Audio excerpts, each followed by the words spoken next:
Audio book घर के वातावरण में स्वर्ग का अवतरण। चैप्टर 3 ऋषियों की गृहस्थ साधना। प्राचीन काल में भी गृहस्थ सन्यासी, गृहस्थ वैरागी होते थे और अब भी वही प्रक्रिया अध्यात्म मार्ग पर द्रुत गति से आगे बढ़ने वाले साधकों के लिए उपयुक्त है। भिक्षा का अन्न वही ग्राह्य है जो उच्च संस्कारवान व्यक्तियों का है और पूर्ण न्याय नीति युक्त कमाया गया है। आज ऐसा अन्न मिलना प्रायः एक प्रकार से असंभव ही है। अनीति से उपार्जित धान्य को खाकर साधना करने से साधक की बुद्धि भी वैसी ही कुसंस्कारी बनेगी। उसे न एकाग्रता प्राप्त होगी और न शांति। भजन का बहाना भले ही करते रहा जाए, न उसमें मन लगेगा और न सफलता मिलेगी। ऐसी दशा में आज की स्थिति में भिक्षा का अन्न मुफ्त का निर्वाह एक प्रकार से सर्वथा अवांछनीय ही है। जंगलों में कंद मूल फल की प्राचीन सुविधा रही नहीं।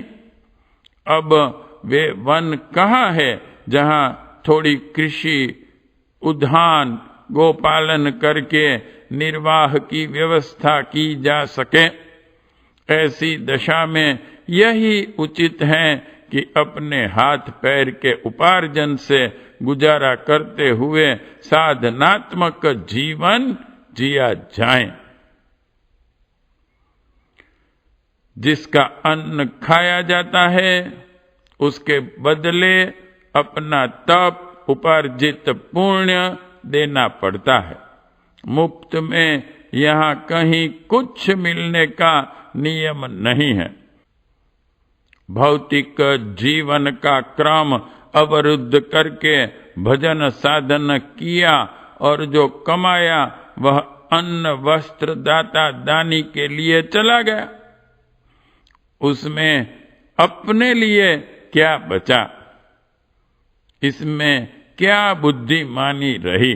भले ही थोड़ा भजन या सेवा कार्य किया जाए, पर वह स्वावलंबी होकर करना चाहिए, तभी उसमें कुछ सफलता मिलेगी। प्राचीन काल के ऋषि मुनि आज के साधु बाबाओं से सर्वथा भिन्न थे। उनमें से अधिकांश गृहस्थ सन्यासी, गृही, वैरागी थे। प्रकृति के समीप शुद्ध जल वायु का आश्रय लेकर वे विरल प्रदेशों में रहते थे। गौपालन, फल, शाक उत्पादन आदि निर्वाह की उपयुक्त व्यवस्था वहीं बना लेते थे। आश्रम में स्त्री बच्चों को समेटे रहते थे। अपने परिवार को भी सुसंस्कारी और लोकोपयोगी बनाते थे। साथ ही गुरुकुल, चिकित्सा, तप, चिंतन, आगंतुकों को परामर्श, विभिन्न विषयों के शोध कार्य, प्रवृत्तियां वहां रहकर चलाते थे और आवश्यकता अनुसार भ्रमण करके जन जागरण की आवश्यकता पूरी करते थे। वही ऋषि जीवन था। संन्यास तो जीवन के अंतिम एवं अशक्त भाग में लिया जाता था।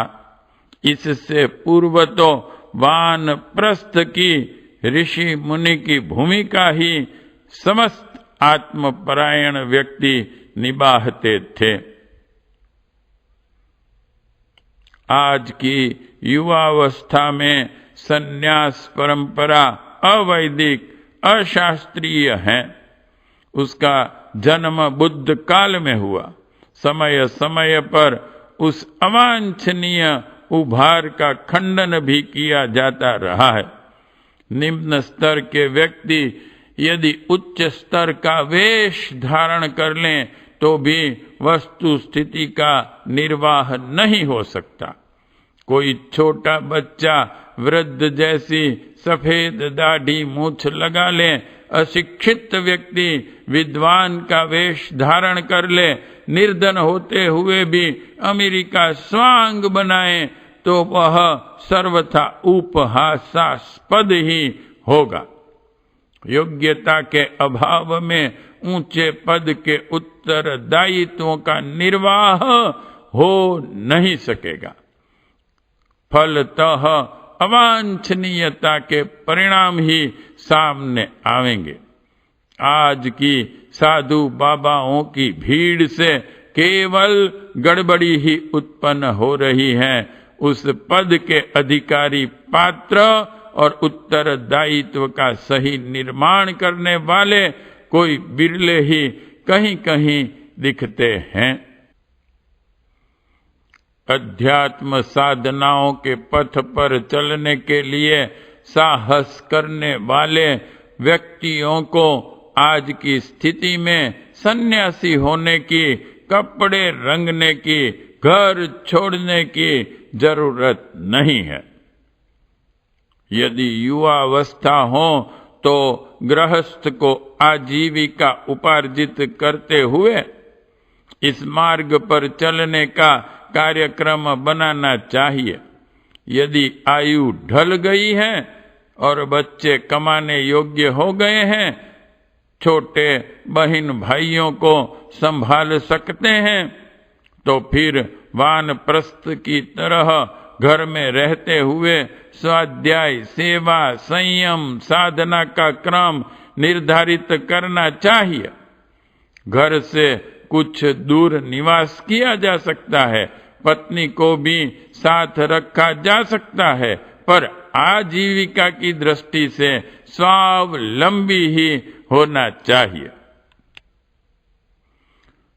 संचित आजीविका का प्रबंध न हो तो सेवा कार्य के बदले पारिश्रमिक लेकर निर्वाह करना चाहिए, पर मुफ्त का भोजन निर्वाह किसी भी दशा में स्वीकार नहीं करना चाहिए।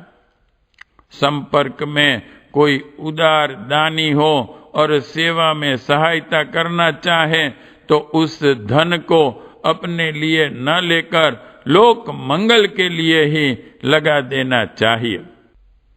प्राचीन काल में पुरोहित द्वारा जो प्रतिग्रह लिया जाता था वह उनके निजी काम नहीं आता था, वरन सार्वजनिक सत्प्रयोजनों के लिए भी नियोजित होता था। अभी भी उसी परंपरा को अपनाया जाना चाहिए।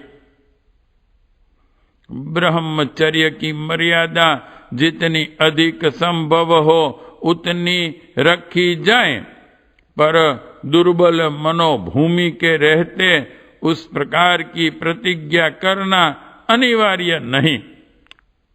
हाँ, साधना मार्ग पर चलने वालों को संतान की संख्या न्यूनतम रखने का आरंभ से ही ध्यान रखना चाहिए। ढलती आयु में तो यह सतर्कता अनिवार्य रूप से आवश्यक है। बुढ़ापे में संतान पैदा करना अपने साथ और उस संतान के साथ एक प्रकार से अत्याचार करना ही है। प्राचीन काल में ऋषि मुनि गृहस्थ जीवन व्यतीत करते थे, उनके स्त्री बच्चे भी साथ रहते थे। इसके कुछ प्रमाण देखिए। ब्रह्म वैवर्त पुराण में कहा है, सूर गुरु बृहस्पति की भार्या का नाम तारा देवी है। वशिष्ठ की पत्नी अरुंधति है। गौतम ऋषि की पत्नी का नाम अहिल्या है। अत्रि की पत्नी अनुसुया नाम वाली है। देवहूति नाम वाली कर्दम की पत्नी है तथा दक्ष की पत्नी प्रसूति नामधारिणी है। पितृगण की मानसी कन्या मेनका अंबिका प्रसू है। लोपामुद्रा तथा आहुति कुबेर की कामिनी है। यम की वरुणानी है और राजा बलि की पत्नी विंध्यावली है। गृहस्थ में रहते हुए स्वावलंबी आजीविका उपार्जन करते हुए राजा जनक की तरह जल में कमल पत्रवत रहना संभव है। 1. उच्च मनोभूमि। 2. सत्कर्म। 3. वाणी का श्रेष्ठतम सदुपयोग करना। यह 3 दंड है। उन्हें धारण करने वाला व्यक्ति बिना वेश धारण किए त्रिदंडी सन्यासी हो सकता है। वस्तुतः शारीरिक और मानसिक उत्कृष्टता को धारण करना ही योगी मति होने का वास्तविक आधार है। घर छोड़ देना या वेश धारण करना उसके लिए आवश्यक नहीं। प्राचीन परंपरा ऐसी ही साधना की है जिसमें मन की क्रिया को निर्मल उत्कृष्ट बनाने पर ही सारा जोर दिया जा रहा था। ऋषि मुनि इसी स्तर के होते रहे हैं। इसका उल्लेख शास्त्रों में सर्वत्र उपलब्ध है। शिव गीता में कहा है, निश्चय, आस्था और निर्मल बुद्धि वाला गृहस्थ भी योग साधना करते निःसंदेह सिद्धि प्राप्त करता है। शिव गीता में उल्लेख मिलता है कि योग साधना में संलग्न साधक गृहस्थ रहते हुए भी संयम पूर्वक साधना करने से सिद्धि प्राप्त करता है। घर में रहकर स्त्री पुत्र आदि की व्यवस्था अनासक्त भाव से करते हुए योग साधना में सफलता प्राप्त कर सकता है।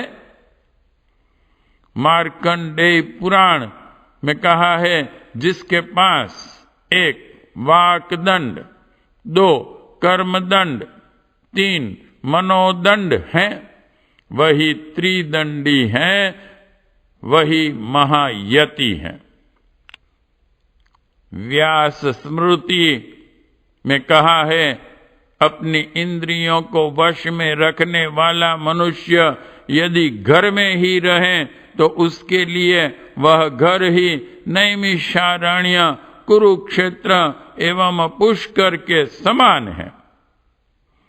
जिसने अपने मन को जीत लिया उसके लिए गंगा द्वार, केदारनाथ आदि सभी तीर्थों का लाभ अपने पास ही मिल जाता है।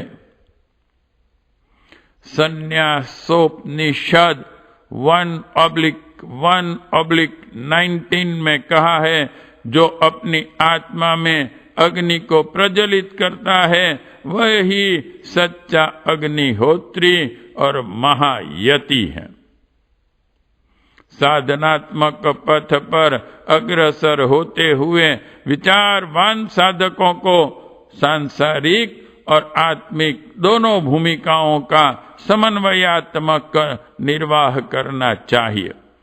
प्राचीन काल में भी ऋषि मुनियों की जीवनचर्या यही थी। आज की दृष्टि से यही उचित एवं उपयुक्त है। चैप्टर 3 समाप्त।